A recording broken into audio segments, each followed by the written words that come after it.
नमस्कार। दिन भर की हर खबर से आपको करने खबरदार में ही Shweta Singh. Line of control पर दुश्मन की गोलीबारी से तो लड़ा जा सकता है। भारतीय सेना के जवान मुंहतोड़ जवाब देकर लड़ भी रहे हैं, लेकिन देश के अंदर लाइन ऑफ कंट्रोल को क्रॉस करने वाली उस नेतागिरी से कैसे लड़ा जा सकता है जिसमें सेना के खिलाफ बोलने को लेटेस्ट फैशन बना लिया गया है। इसमें पहले एक खास वर्ग शामिल था, पिछले कुछ दिनों से इसमें नेता भी कूद पड़े, जिसमें लेटेस्ट नाम है संदीप दीक्षित का, जो कांग्रेस के प्रवक्ता हैं, दिल्ली की पूर्व मुख्यमंत्री शीला दीक्षित के बेटे हैं। संदीप दीक्षित ने भारतीय सेना के प्रमुख की भाषा को सड़क के गुंडे जैसा बताया, जिस पर पिछले 24 घंटे से वो माफी मांग रहे हैं।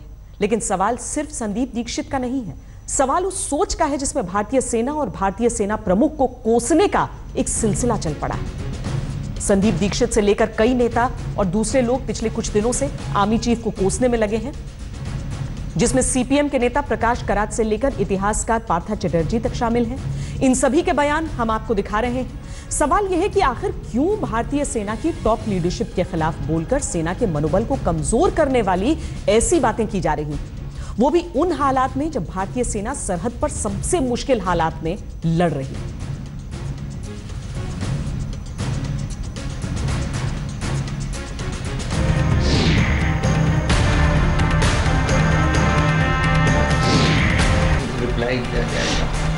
कांग्रेस के प्रवक्ता संदीप दीक्षित से रिपोर्टर का सवाल पाकिस्तान के आर्मी चीफ पर था, लेकिन संदीप दीक्षित तो जैसे अपने आर्मी चीफ के खिलाफ मुंह में तोप के गोले भरकर बैठे थे।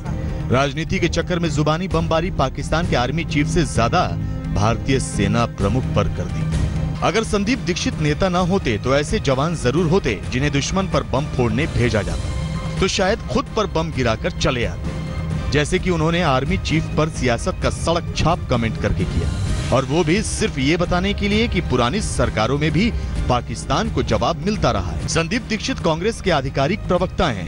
कांग्रेस देश में विपक्ष की सबसे बड़ी पार्टी है, जिस विपक्ष की नेता होने की दावेदारी राहुल गांधी के पास है। अगर ऐसे में कांग्रेस जैसी राष्ट्रीय पार्टी का प्रवक्ता देश के आर्मी चीफ को सड़क का गुंडा कहे, तो ये कांग्रेस और विपक्ष की राजनीति में बम फिट करने जैसा है, जिस बम को आज राहुल गांधी डिफ्यूज करते दिखे। ये बिल्कुल गलत है। आर्मी चीफ हिंदुस्तान की सेना का चीफ है और उसके बारे में राजनीतिक लोगों को कोई कमेंट करने की जरूरत नहीं। तो मैं यहां स्पष्ट करना चाहता हूं कि हिंदुस्तान की सेना हमारे लिए काम करती है, हिंदुस्तान की रक्षा करती है, और उनके आर्मी चीफ जो हैं उनके बारे में किसी भी राजनेता को कुछ कहने की जरूरत नहीं। आर्मी चीफ को सड़क का गुंडा कहने वाले संदीप दीक्षित पर राहुल गांधी सिर्फ प्रवचन देकर किनारे हट गए। संदीप दीक्षित भी मुंह से दागे अपने ही गोलों से लगी आग अब सहन नहीं कर पा रहे हैं। लेकिन बात सिर्फ संदीप दीक्षित की नहीं, बात उस मानसिकता की है जिस मानसिकता में देश की सीमाओं की रक्षा करने वाली सेना के खिलाफ निंदा रस को नया फैशन बना लिया गया। वो भी तब जब सेना और सेना के जवान कश्मीर और सीमा पर पाकिस्तानी सेना और उसके आतंकवादियों के छेड़े अघोषित युद्ध से लड़ रहे हैं, खून बहा रहे हैं, जान दे रहे हैं। सीपीएम के नेता प्रकाश कारात ने कुछ दिन पहले पार्टी के मुखपत्र पीपल्स डेमोक्रेसी में लिखा कि आर्मी चीफ सरकार की भाषा बोल रहे हैं। इनसे सवाल पूछना चाहिए कि आखिर किसी देश का आर्मी चीफ अपनी सरकार की नीति और भाषा नहीं बोलेगा तो क्या किसी दूसरे देश की नीति और भाषा बोलेगा?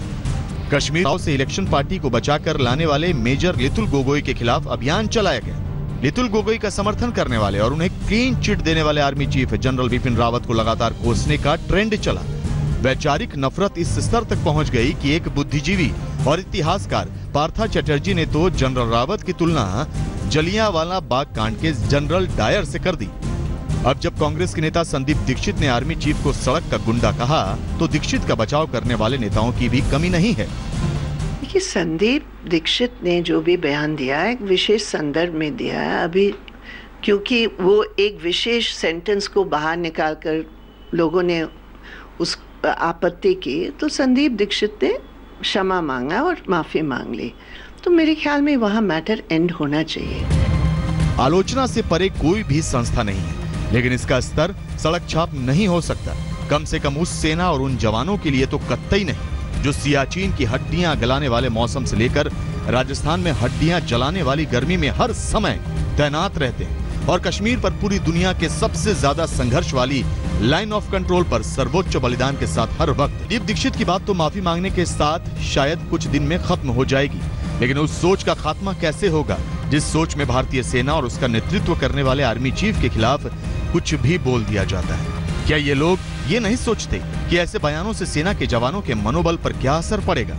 दूसरे लोगों को तो छोड़ो, ये बहुत अफसोस की बात है कि नेता भी इसमें पड़ते हैं। कभी संदीप दीक्षित तो कभी संजय निरुपम जैसे लोग सामने आते ही रहते हैं। सर्जिकल स्ट्राइक का दावा सरकार कर रही है, वो सही है या गलत है मुझे नहीं लगता, मेरे हिसाब से तो फेक लग रहा है। दूसरे लोगों की उतनी परवाह नहीं होनी चाहिए जितनी सेना पर नेताओं की कमेंटबाजी को लेकर होनी चाहिए। जनप्रतिनिधि होने का दावा करने वाले नेताओं को कम से कम सेना के खिलाफ कुछ भी बोलने से पहले शब्दों पर संयम रखना चाहिए। दिल्ली से जितेंद्र बहादुर सिंह के साथ आज तक ब्यूरो। एक लीडर का काम होता है कि वो मुश्किल हालात में लड़ रहे अपने साथियों के जज्बे को हमेशा ऊंचा रखे, उनके साथ हर हालात में खड़ा रहे, क्योंकि जमीन पर जवान लड़ रहे होते हैं और अगर लीडर ही उनका मनोबल नहीं बढ़ाएगा तो फिर वो लड़ाई नहीं जीती जा सकती, जो लड़ाई पाकिस्तान ने अघोषित युद्ध के जरिए हमारे खिलाफ छेड़ रखी है। पत्थरबाज को जीप में बांधने वाले मेजर गोगोई का बचाव करने पर आर्मी चीफ बिपिन रावत की आलोचना की गई, सेना को सियासी तौर तरीकों से चलने के आरोप लगाए गए, लेकिन जनरल रावत इससे बेफिक्र रहे, हमेशा सेना के जवानों के मनोबल को बढ़ाने वाला बयान दिया, जो संदीप दीक्षित जैसे नेताओं को सड़क के गुंडे जैसी बोली लग रही है। लेकिन एक लीडर की बोली है जो जमीनी हालात को समझता है, न कि कैमरे पर नेताओं की तरह बयानबाजी करने का माहिर है। हम आपको बताते हैं कि आर्मी चीफ ने पिछले दिनों क्या क्या कहा था।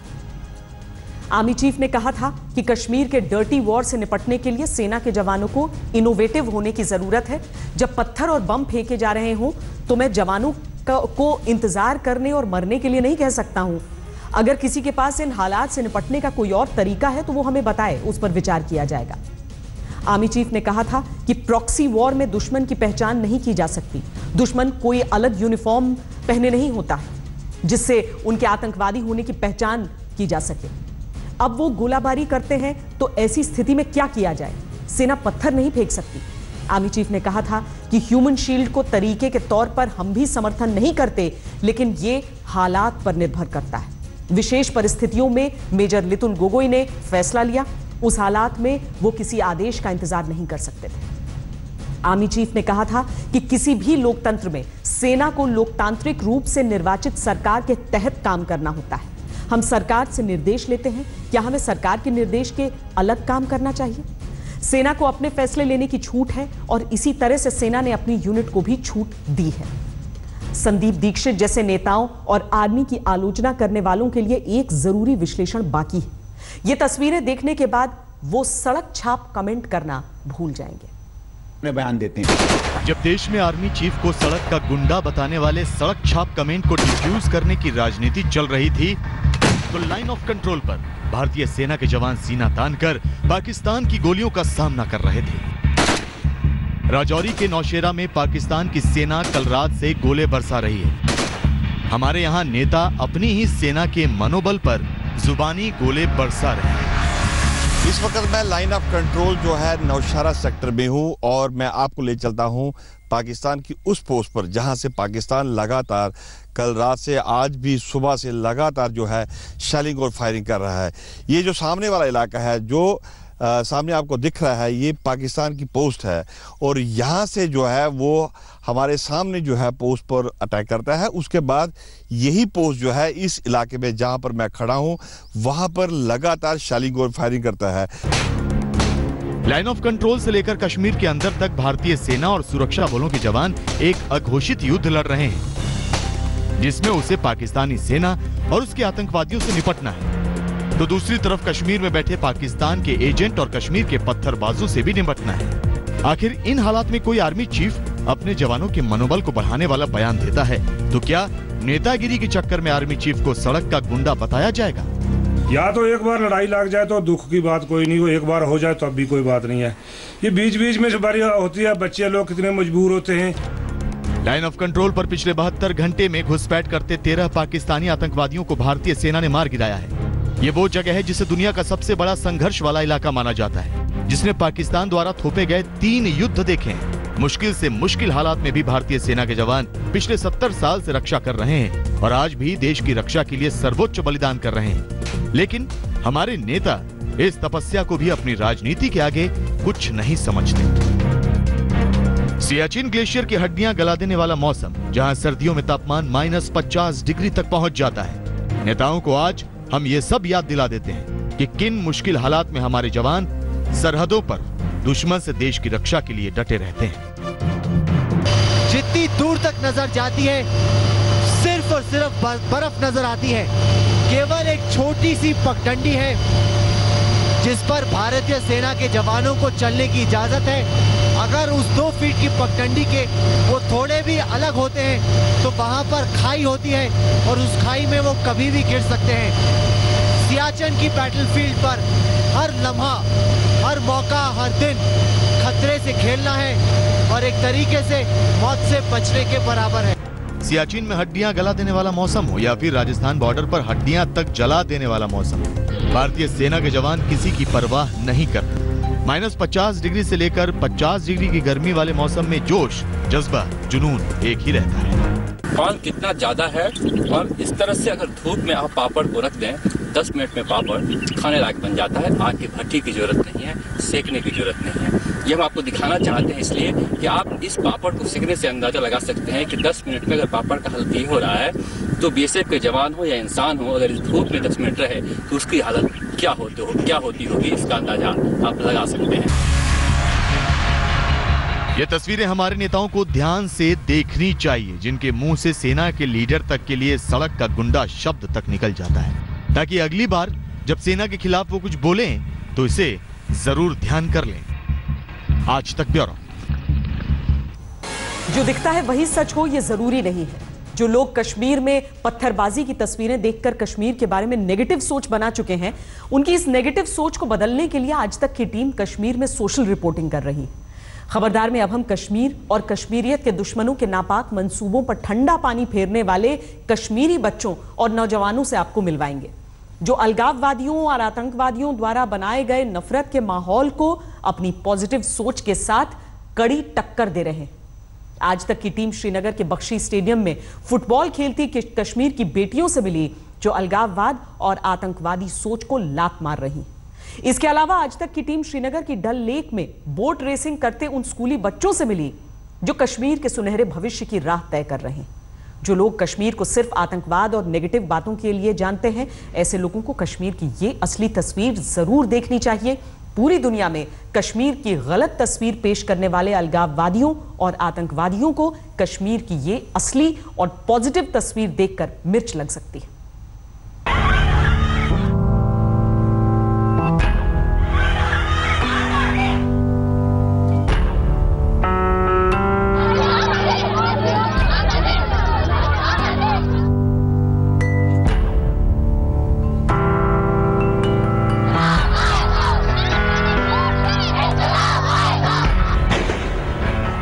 कश्मीर में सुरक्षा बलों पर पत्थरबाजी करती लड़कियों की ये तस्वीरें गवाह हैं इस बात की कि कैसे कश्मीर के अलगाववादी कश्मीर के भविष्य से खिलवाड़ कर रहे हैं। लेकिन उसी कश्मीर की असली तस्वीर कुछ और है।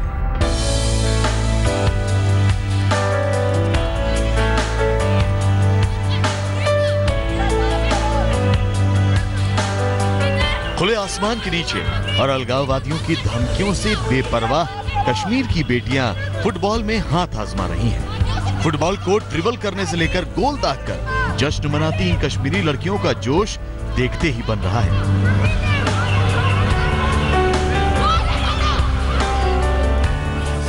श्रीनगर के बख्शी स्टेडियम में ये लड़कियां सिर्फ फुटबॉल नहीं खेल रही, बल्कि कश्मीर में अलगाववादी और आतंकवादी सोच को किक पर किक मार रही हैं। जम्मू कश्मीर में सिर्फ कहानी, रिपोर्ट्स दुख की नहीं है, एक रेजिलियंस की भी है, एक डिटर्मिनेशन की भी है, और वो कश्मीर की लड़कियां हैं जो लीड कर रही हैं। फुटबॉल खेलती इन कश्मीरी लड़कियों में से कई ऐसी हैं जिनका अलगाववादियों ने ब्रेन वॉश करने की कोशिश की। इनमें से कई लड़कियां पत्थरबाजी में शामिल भी रही हैं, लेकिन अब वो अपनी गलतियों को भूलना चाहती हैं। जो कुछ भी करना है वो हमें खुद करना है। अगर हमें अपनी सोसाइटी में चेंज लाना है, हम क्यों एक्सपेक्ट करते हैं कि कोई और चेंज लाएगा? हम क्यों एक्सपेक्ट करते हैं कि हमारी जो पॉलिटिकल पार्टीज है वो चेंज लाएंगे? क्यों ना हम एक यूथ है और यूथ के पास तो बहुत ज़्यादा पावर्स होते हैं, तो क्यों ना हम बीइंग ए यूथ हम वो चेंज लाए। अफशाह आशिक श्रीनगर में सुरक्षा बलों पर पत्थरबाजी कर चुकी है। अफशाह कहती है कि ये उनकी गलती थी, लेकिन अब वो अपनी इस गलती को सुधारना चाहती। श्रीनगर के बख्शी स्टेडियम में अफशाह रोज सुबह करीब 20 लड़कियों को फुटबॉल की ट्रेनिंग देती हैं। 6 मंथ्स स्कूल बंद रहना, पूरा एकेडमिक सफर करता है। किस तरह से स्कूल के बच्चे डील करते हैं? आप मिस करते हैं लोगों से मिलना, जाना स्कूल? हाँ, हम 6 महीने घर पे ही बैठे थे तो बहुत मिस कर रहे थे, स्कूल को भी, फील्ड को भी, फुटबॉल को भी। कुछ नहीं कर पा रहे थे, एक ही जगह बैठे थे घर पे और देख रहे थे क्या हालात थी। बुरा लग रहा था घर में बैठकर, क्योंकि हम बाहर निकल ही नहीं पाई थी, जो भी सिचुएशन थी। फुटबॉल क्यों इतना एक्साइटिंग है बच्चों के लिए, लड़कियों के लिए? यहाँ पे क्यों एकदम सडनली इमर्जिंग हुआ है? बिकॉज ये एक चैलेंज है हम लड़कियों के लिए। यहाँ कश्मीर में बहुत मतलब प्रॉब्लम्स आती है खेलने के लिए, मतलब हालत बहुत बार खराब होती है। वो हमेशा कहते हैं कि अगर आप कोई रिस्क ना लो, फिर भी आप एक रिस्क ही ले रहे हो, एक रिस्क ना लेके। सो रिस्क लेने से 2 ही चीजें होती है, या तो आप सक्सेसफुल होगे और आपको खुशी मिलेगी, आप जीत जाओगे, या तो आप कुछ सीखोगे। कश्मीर की इन बेटियों के पैरों के नीचे फुटबॉल है, जिस पर पड़ती हर किक अलगाववादियों और आतंकवादियों की साजिश पर करारा प्रहार है, जो कश्मीर के बच्चों को नफरत की आग में धकेल देते हैं। ये असली कश्मीर है। ये कश्मीरी लड़कियां हैं जो असली हीरो हैं इस वैली की। काफी और बच्चे हैं, काफी लोग हैं जो बिगिनिंग करना चाह रहे हैं। अब सरकार का जिम्मेदारी ये है कि वो और इनपुट दें और सपोर्ट करें। अगर बच्चों को पथराव से दूर रखना है, अगर बच्चों को मिलिटेंसी से दूर रखना है। फुटबॉल खेलती कश्मीर की लड़कियों से मिलने के बाद आज तक की टीम श्रीनगर की डल लेक पहुंची। यहाँ स्कूली बच्चे बोट रेस कर रहे थे।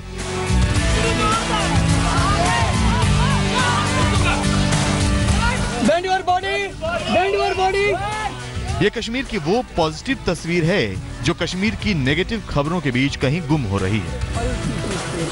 तो ये बच्चे किस चीज की ट्रेनिंग ले रहे हैं? ये एक्चुअली रिगेटा, दिस इज बोटिंग की रेसिंग ये हो रही है। तो एक्चुअली हमारे जो ये होता है, ये साल भर का एक्टिविटी है, 6 महीने का होता है, समर्स के लिए होता है। एंड हम इनको लाते हैं यहाँ पर, पहले प्रैक्टिस कराते हैं 1-2 बार, फिर उसके बाद यहाँ कॉम्पिटिशन स्टार्ट होते हैं और वो वीकली बेसिस पर ऑन इंटर हाउस बेसिस पर होता है। तो 2-3 रेसेस होती है, फ्लैट रेस होती है, हैंड रेस होती है, कभी कभी standing race and sinking race होती है, जिसमें हमें बोट को डुबाना पड़ता है और फिर रेस्क्यू करना पड़ता है। अलग अलग इवेंट्स की प्रैक्टिस है, अलग अलग प्रैक्टिस देते हैं। कश्मीर के अलगाववादियों और आतंकवादियों को ये तस्वीरें चुभ सकती हैं। ये बच्चे कश्मीर की असली तस्वीर पेश करते हैं, जिसमें ना तो नफरत की जगह है और ना ही देश के खिलाफ गुस्से की।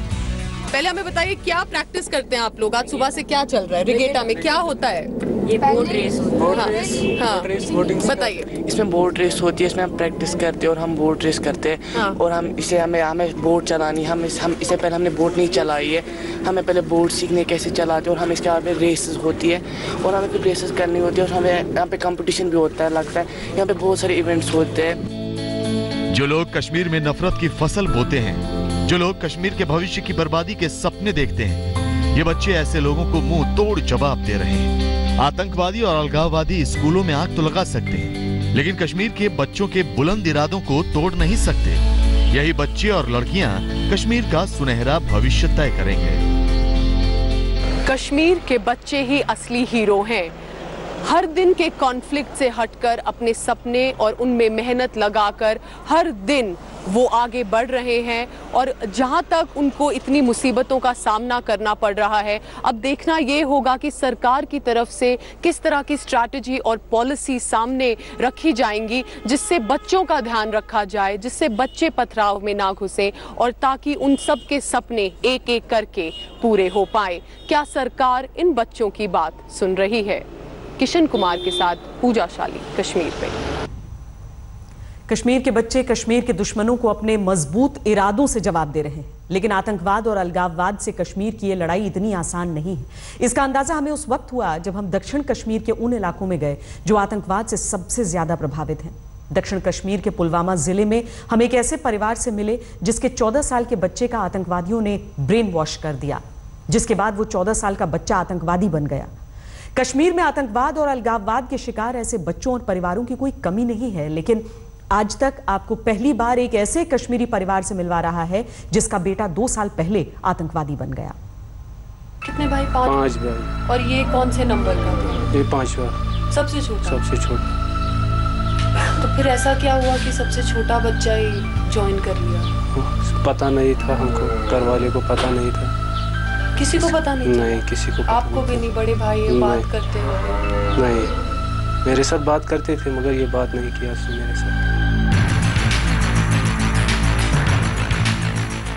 ये पहली बार है जब 14 साल के एक आतंकवादी का परिवार कैमरे के सामने आया है और बता रहा है कि आतंकवादी और अलगाववादी कैसे कश्मीर के बच्चों का ब्रेन वॉश कर रहे हैं। आज परिवार कहता है कि उनको कोई अंदेशा ही नहीं था कि क्या हुआ और क्यों एक बच्चा जो स्कूल में पढ़ाई इतनी अच्छी कर रहा था, जो स्पोर्ट्स में, क्रिकेट में काफ़ी ऊपर तक जाने वाला था, एक दिन आके परिवार को बोला कि उसको जाना है और उसके लिए इंतज़ार ना करे।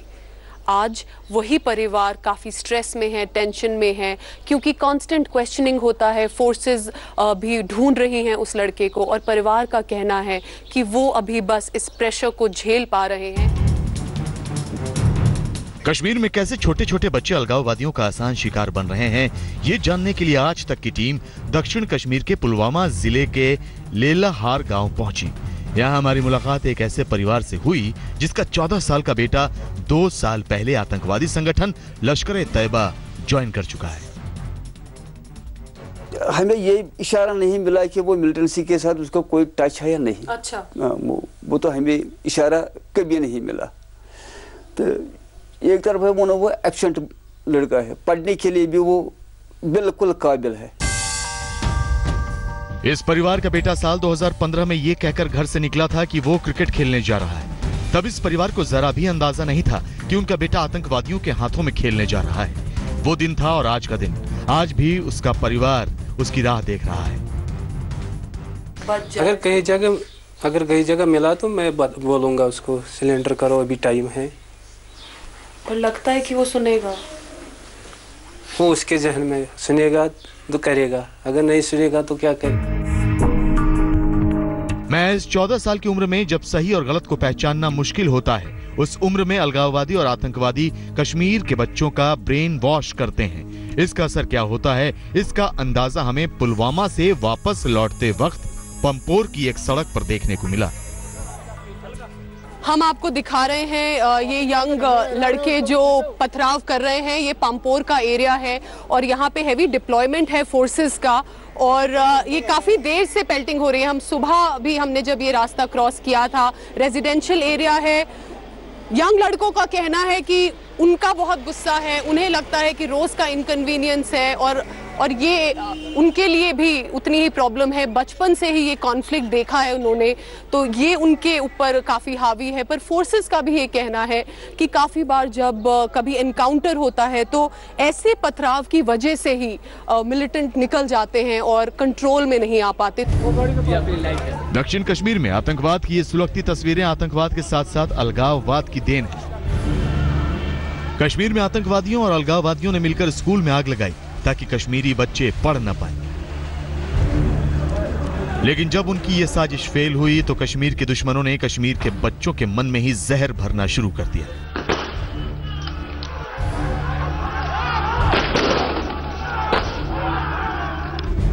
दक्षिण कश्मीर से जब आज तक की टीम श्रीनगर लौट रही थी तो जगह जगह स्कूल कॉलेजों की दीवारों, दुकान के बंद पड़े शटरों पर अलगाववादियों और आतंकवादियों की छाप हमारा पीछा करती रही। साउथ कश्मीर का जो बेल्ट है जिसमें अनंतनाग, पुलवामा पड़ता है, पिछले कुछ सालों में बहुत ही एक्टिव रहा है मिलिटेंट एक्टिविटीज को लेके।